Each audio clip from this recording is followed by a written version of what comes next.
Hey guys, hello everyone. Hey, sorry I didn't do any live streaming from the demonstration. I kind of had my hands full when I was there, down at 1100 Bank Street, basically right at the Virginia State Capitol. Um, I had about 150 people show up. I wish it had been a lot more. Had some admitted communists show up, basically just trying to stir things up. But anyways, I wish more people would have showed up. Folks, like I said earlier in my live stream when I found out about this demonstration. By the way, Senator Amanda Chase did speak at the demonstration. Matter of fact, I loaned her my bullhorn. She didn't even come with a bullhorn, so I loaned it to her. I ended up speaking for quite a while at the demonstration. And, folks, if we don't get off our asses and demand transparent, free and fair elections, then we are going to lose this constitutional republic. This ain't about losing an election to me. This is about losing our constitutional republic, because I just find it extremely difficult to believe that Donald Trump lost this election. I do believe that there was widespread fraud perpetrated, but I'm willing to, hold out on final judgment until the proper audits can take place, the proper recount where there's transparency, where Democrats aren't blocking Republicans or independents or constitutionalists like me from observing ballot counting. That's absolutely absurd. Do they not realize what that looks like? How bad that looks? Anybody that is opposed to all parties being able to watch or having representative watching ballot counting are just they're anti-constitutional republic. They're fascists. So that's what my whole point was today. We talked about a lot of other things down there, and freedom in general, and folks are talking the defund the police. People were there, and it's like, look, they try to turn everything, the mainstream media, big tech, to a certain extent, even Trump supporters, they try to turn everything into binary issues, like either you want to defund the police, or either you wholeheartedly support anything the police do. And of course, both of those positions are absolutely absurd. But that's what the deep state system does. That's what the mainstream media does. And it's all designed to divide us. Well, I think I did a pretty good job today on my bullhorn of trying to maybe bring us together a little bit, even the people in the crowd who were antagonists, basically, they're communists, etc. Because look, folks, the solution is not defunding the police. For instance, just as an example, we'll talk about police brutality. It's not defunding the police. It's also not just supporting the police, waving your blue line flag and all that stuff. That's absurd too. What we need, we can't have police policing themselves. We need to have like citizen councils where maybe registered voters are appointed, and the first 12 who say yes, I will serve on that council. Maybe it requires 2 hours a week of your time. And that council of citizens, regular citizens, of registered voters, has the power to fire a police chief, for instance. It's absolutely absurd for us to think that the police can investigate themselves in any fair manner. It's really absolutely absurd, I think, for us to think that district attorneys, or in Virginia they're called Commonwealth's attorneys, are going to be able to investigate and prosecute police judiciously, simply from the standpoint that they work with them every day. There's clear conflicts of interest there. There's clear conflicts of interest in the police investigating themselves. It's not a black and white issue. I think we need to also have maybe some national hiring standards for police departments, that if you're going to get, for instance, federal aid, that you're not going to discriminate against high IQ individuals who apply to become police officers, as I've seen in New Jersey before. That we're not going to hire people based on their military experience. Sure, if you're a veteran, then maybe you enjoy because you've served your country, you enjoy a second look, for instance, or maybe a slight advantage over somebody else, just as kind of a thank you from the country. But we don't need soldiers and police forces. They're entirely different things. What we need are people who, for instance, are masters at diffusing, de-escalating situations. Those are the sort of people we need to hire. Those sort of people are intelligent people. They need to be paid well. They need to be compensated properly. And frankly, I think if you have police officers that are more competent, that are less violent, that are better problem solvers, are better de-escalators, then you're going to have safer communities overall, and you're not going to need to spend as much money on your police departments. And if you're weeding out your bad officers through, the councils who have the power to fire and recommend police officers for prosecution, then you're going to be weeding out your bad police officers. And I believe weeding out bad cops is going to help bring more civility to our society. Anybody that wants to pretend that there's not some bad cops out there is fooling themselves, and they're falling into that binary thinking. Either there's, all cops are good, or defund all the police. Both sides are wrong. So that's just an example issue of what we need to be careful about, is how they divide us. But here's the thing. What we need to see are more Democrats stepping up right now and going, look, I voted for Biden. I hope Biden won the election. But first and foremost, which this holds true for me, I voted for Trump, and I hope Trump wins the election. But first and foremost, above Donald Trump winning the election, I want free and fair and transparent elections. Okay? I know there's plenty of decent Democrats out there, and now is the time for you to stand up and do what's right for this constitutional republic. Because these hardcore leftists who are perpetrating voter fraud, who are win at any cost mentality, they're going to destroy this constitutional republic from within.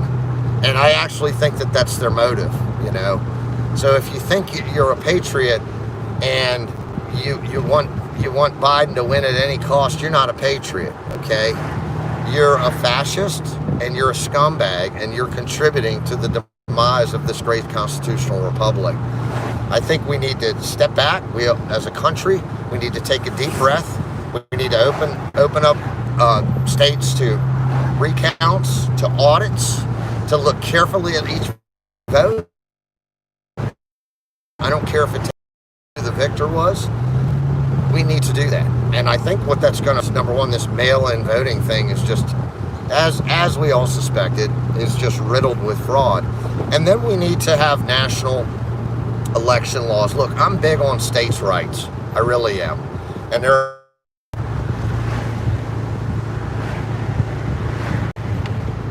sorry, I got interrupted there. We need to have election standards, national election standards, and that starts with requiring an ID to vote, okay? It's so absurd. I see the left arguing that is suppressing voters, that's suppressing minorities. To me, that's racist as hell to say that, to imply that minorities don't have IDs. Come on. It's just absurd. We can't accept these absurdities like that of, we all know why. And when I hear them trying to push for things like no ID voting, I mean, I think it's just like everybody else thinks. They're just trying to perpetrate fraud. So for non-Democrats to not trust these election results, especially coming out of these districts like Detroit and Philadelphia that are riddled with Democrats that have a history of electoral corruption, it's absolutely reasonable of us that these be closely scrutinized, especially after they put paper up in the windows to keep people from looking in. They defy specific court orders that allow non-Democrats to go in, specifically Trump's lawyers, and observe ballot counting in Philadelphia. Even though a judge ordered it, they defied it. Now, why that judge didn't send their sheriff's deputies down to enforce that, I don't know. They should have. And then the Democrats had the nerve again to appeal this decision. Why? Why do they oppose independents or Republicans or anybody else other than Democrats from observing this ballot counting? There's no legitimate reason other than you're perpetrating fraud. There's no other legitimate reason. In Michigan, they tried to say, oh, there's too many people in here to social distance properly. Okay, then have half your Democrats step out and let Republicans stand in. And that's what a gentleman said representing the Republicans up there. Okay, now you're going to pull the COVID card. Okay, or else, hey, bring the election counting, bring it outside then if you're worried about COVID. We know that's all bullshit. They're not worried about COVID. They're worried about having their fraud uncovered. And if Democrats think that Trump supporters are just going to lay down and accept this election being stolen and not proving otherwise that it wasn't stolen, man, they're in for a rude awakening, and we're in for some rough times in this country going forward. If they think that they can rule over us through fraudulent election practices, I find it hard to believe that they're that stupid to think they can get away with this and remain in power. Because the bottom line is, once Americans no longer have confidence in their elections, and at least half this country, I think, does not have confidence in the result of this election. It's defying statistical probabilities. Some of them are statistical impossibilities, some of the voting that happened, especially at the end. You know, Trump is winning these states, and then every vote coming in now seems to be for Biden. Every 9 out of 10 votes for Biden. It's absolutely absurd. And then we've got now reports and eyewitnesses of fraud occurring in the postal system with these mail-in votes. Mail-in votes are bullshit. And that was part of their whole COVID scamdemic scheme. They knew the Russian collusion thing failed. They knew everything else had failed to try to remove Donald Trump from office, so they knew they had to perpetrate fraud.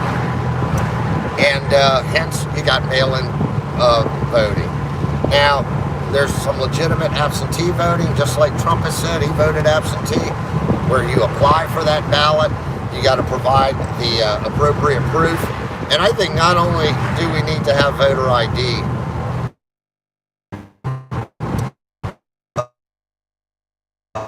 and your fingerprint and your signature, your thumbprint or whatever, on that ballot card as well. And then and only then is a ballot valid.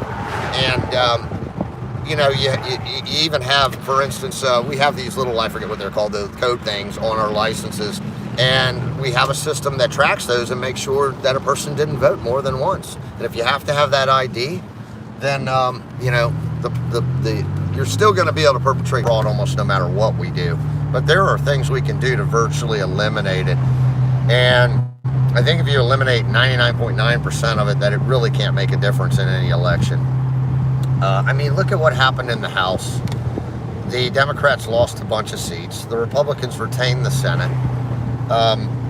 It's just not making sense. Look at the rallies.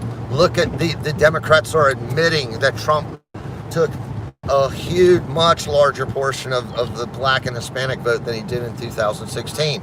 Yet he still lost? Come on. How does he do that? How does he triple, quadruple the black vote that he received in 2016? How does he double the Hispanic vote and then lose to Sleepy Joe Biden, which, believe it or not, is a worse candidate than Hillary Clinton? I didn't think you could get worse. But Dementia Joe is worse than Hillary Clinton, and we're supposed to believe that?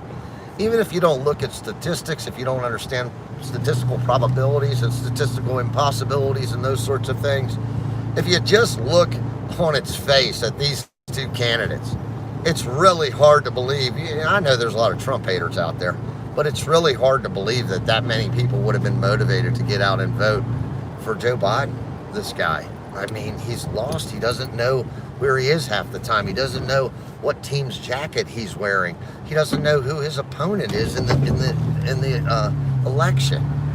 So, anyways, guys, state legislators ultimately, the legislatures ultimately have to validate the election results. And they are actually officially the ones who determine how the electoral votes of a particular state are cast. And so you need to call your state representatives. I don't care what state you're in. If you even remotely think, you might not want to do this if you live in California or New York, But if you remotely think that Donald Trump actually won the election in your state, you demand a recount, demand an audit, demand that these votes be scrutinized, these ballots be scrutinized, particularly the mail-in ballots. And the other thing we need to do, if fraud is uncovered, is there needs to be serious consequences. We also, I think, maybe need to have federal legislation that makes voter fraud in any state a federal offense that, that carries a minimum of 5 years mandatory sentencing. Because then people are going to think twice. Because they get slap on the hands now. And they're undermining our constitutional republic, the very stability of our country, the safety of every American, they're undermining. Now, they might think, oh, well, I'm just helping my candidate out and I'm doing the right thing, and the end justifies the means. But what they're doing is they're laying the groundwork for a civil war. And do you have any idea how bloody a modern American civil war would be? It would just be, I think it would make the first civil war that we had look like a walk in the park. Anyways, guys, I'm sorry again that I didn't do any live streaming. I was on the bullhorn a lot. I was engaged with the communists quite a bit, and I just didn't really have the time, I guess, to live stream. But hey, then again, you should have been there. I didn't see anybody I knew there, and I sent out probably 40 or 50 texts today. Disappointed I didn't see anybody I know. I'm sure some people had very legitimate reasons. One of my friends texted me, she wanted to come, but then her nephew ended up in MCV at the hospital. So that's certainly understandable. But everybody didn't have a good excuse, We got to stand up. Now is the time where we've got to stand up for our individual liberties, including not having our votes diluted by fraud criminals who are traitors, in my opinion. They're traitors to this constitutional republic.